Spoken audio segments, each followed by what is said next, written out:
Have you ever considered what it would take to build, a genuinely thriving business from the ground up? Not just a side hustle, but something really impactful. Something that could maybe generate $1 million in sales. Possibly even within a single year. Wow. Yeah. That sounds incredibly ambitious, doesn't it? Almost like a dream goal for many people. Exactly. Well, today we're actually diving deep into a blueprint that suggests this isn't just wishful thinking. It might be achievable. Okay, interesting. We're exploring Ryan Daniel Moran's book, 12 Months to $1 Million, Building a $1 Million Business in a Year. Ah, right. And our mission here really is to pull out the most practical strategies and the key insights Moran offers. Yeah. We're not just looking at his framework for business success, but also his, let's say, broader views on the economy, on real estate, which are often quite contrarian. Okay. We've looked at a detailed book summary and in-depth interview, really trying to give you a shortcut to understanding his blueprint and the philosophy behind it all. And Moran, he's the founder of capitalism.com. Right. So he's known for being pretty practical, very real-world focused. Absolutely. He's built and sold businesses himself. So it's grounded in experience, not just theory. Okay, great. Let's unpack this then. So one of the things that really stands out about Moran's philosophy is where he starts. It's not the usual, what product should I sell question. His own background is kind of unique, too. He apparently studied to be a pastor initially. Yeah, expecting a pretty modest income, and then he discovered Austrian economics, monetarist ideas. Right, things focusing on individual action, free markets, money supply. And it completely changed his path. It shows, a real adaptability, a curiosity. Definitely. But the key takeaway, the thing that really flips traditional thinking, is his core insight. Your business is defined by who you sell to. Right, not what you sell. Exactly. Not just what. Huh. That focus on the who is the cornerstone. It kind of turns that product-first obsession on its head. He makes you ask, perfect product for whom? That's such a powerful shift in perspective. And he uses his own experience selling on Amazon to illustrate it so well. Apparently, early on, he sort of jumped in and launched 3 businesses around the same time. Right, with different partners, kind of hedging his bets, maybe. Yeah, seems like it. One was Yoga Mats, built it, sold it within a year. Pretty good. Okay. Another was a, generic supplement company. Total disaster, he says. Uh-oh. But then the third one, a sports nutrition company. He started that with just $600. Wow, $600? Yeah, scaled it to around $10 million a year in sales, and then sold it for an 8-figure sum. Okay, that's the home run. So what was the difference? The crucial difference, he insists, between the failed generic supplements and the successful sports nutrition one, it was all about the target audience. Ah, the who again? Exactly. Generic fish oil. Well, who doesn't take that right? There's no specific market, hard to message, hard to target. Right, too broad. But the sports nutrition stuff, pre-workouts, post-workouts, testosterone boosters that targeted a very specific group, athletes, fitness enthusiasts, that precise who made all the difference. That really drives home this idea of the audience as the primary asset. It reminds me of the Joe Rogan Spotify deal. Oh, yeah, the $100 million one. Right. Spotify wasn't just buying ad revenue. They were buying his audience, his massive loyal following. That audience basically validated their whole podcast platform. That's a great point. So it makes you ask, for your business, who is that dedicated, almost, rabid audience you could genuinely serve? Yeah, where do you even start finding them? Yeah. So once you figured out the who, how does Moran suggest finding the what, the actual products? Well, his approach is pretty direct. He basically says, if you start by asking, who do I sell to? The what often becomes, really obvious. Okay. He uses himself as an example, becoming a new dad. Suddenly, things like strollers, changing tables, bassinets, maybe even fancy stuff like that, S&O bassinet. Oh, yeah, those smart cribs. Exactly. They become intensely interesting and, frankly, necessary. You never cared about a stroller's turning radius before, right? Definitely not. But suddenly you do, because you're on this new journey and it completely changes your needs and what you buy. That makes so much sense. I can totally relate. Suddenly you're an expert on car seat ratings and which diaper brand leaks less. Precisely. It's not just about the product in isolation. It's about serving someone going through a specific dynamic phase of life. Moran even has a test for this, doesn't he? Yeah, or a great little litmus test. Can you easily name 5 other products your target customer is already buying? Ah. If you can't. He suggests you probably need to pick a different market, one you understand better. That's a really practical guideline. It forces you to prove you actually know the customer. Exactly. And this reinforces his idea of narrowing the focus to a specific, really enthusiastic group. Like one of his students sells immunity supplements. Okay, crowded market. Very crowded, but this student's niche, American truck drivers. Oh, interesting. Specific. Very specific. The product itself might be fairly standard, but the branding, the messaging, it resonates because the entrepreneur is a truck driver. He gets their pain points, long hours, sitting, exposure, lack of sunlight. He speaks their language. Totally. It's authentic. It reminds me of Airborne, you know? That started as a supplement for teachers. Right, to avoid getting sick from kids. Yeah. And that specific focus eventually got Oprah's attention, leading to huge mainstream success.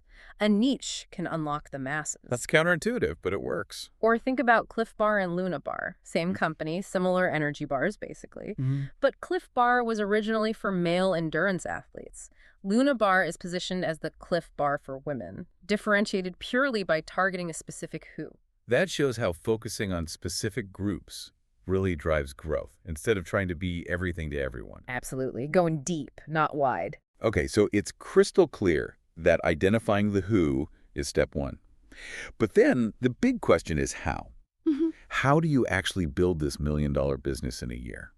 Moran has this 12-month blueprint, right? This is where it gets really practical. Yes, he breaks it down very neatly into 3 phases, each lasting 4 months. It gives you a structure, a roadmap, so it doesn't feel quite so overwhelming. Okay, phase 1. Phase 1 is called the grind.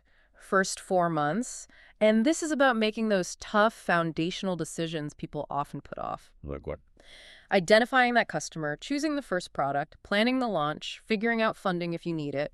The goal for these whole 4 months, really simple. What is it? One single sale of one product. Just one. That's it. That's it. It's about getting the wheels turning, laying that often unglamorous groundwork, proving the concept at the smallest scale. Okay, that sounds manageable. Then what? Phase 2? Phase 2, the growth.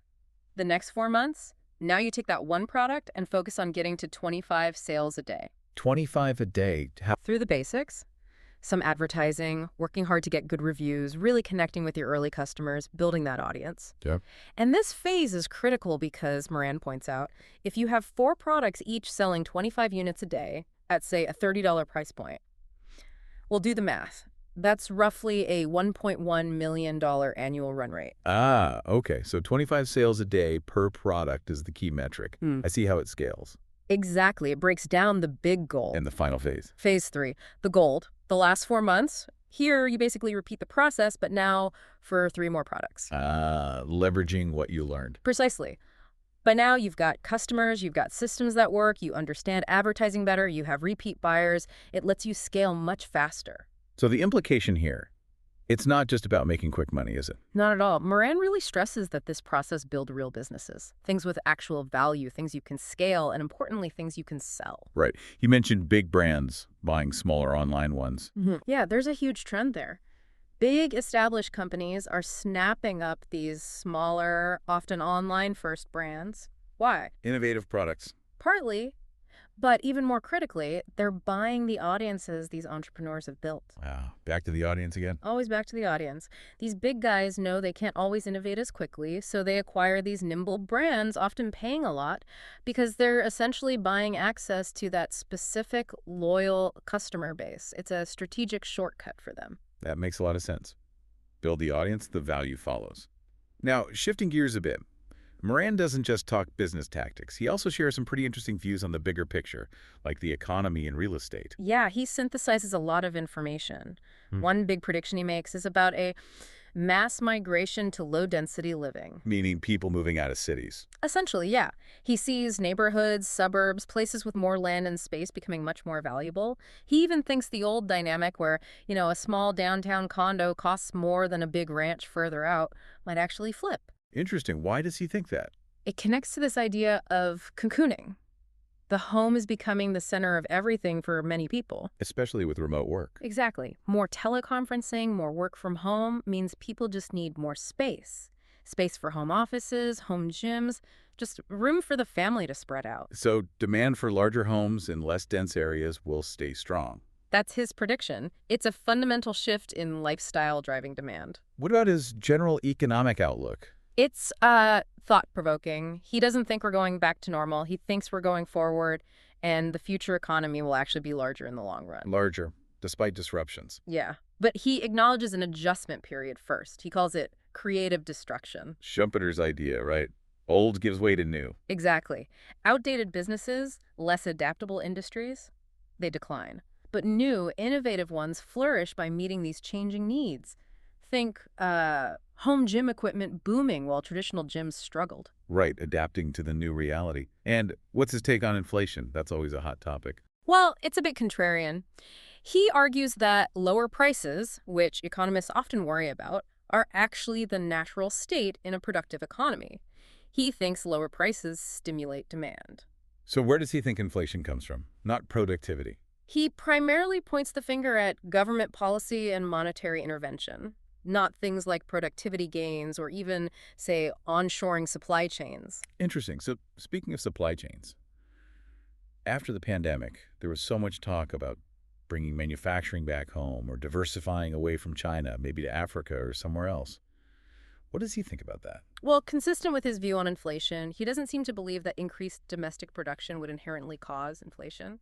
He sees the disruptions, acknowledges the calls for onshoring or diversification. But he still sees government policy as the main inflation driver. Yeah, that seems to be his core argument, which, makes you think, how do we separate natural market forces from policy impacts when we look at the economy? It's a complex question. Definitely food for thought. Okay, so just to pull this all together. Yeah. The big takeaways from this deep dive seem to be, first, the absolute power of knowing your specific customer. That who is everything. The foundation. Second, Moran's actionable 12-month plan.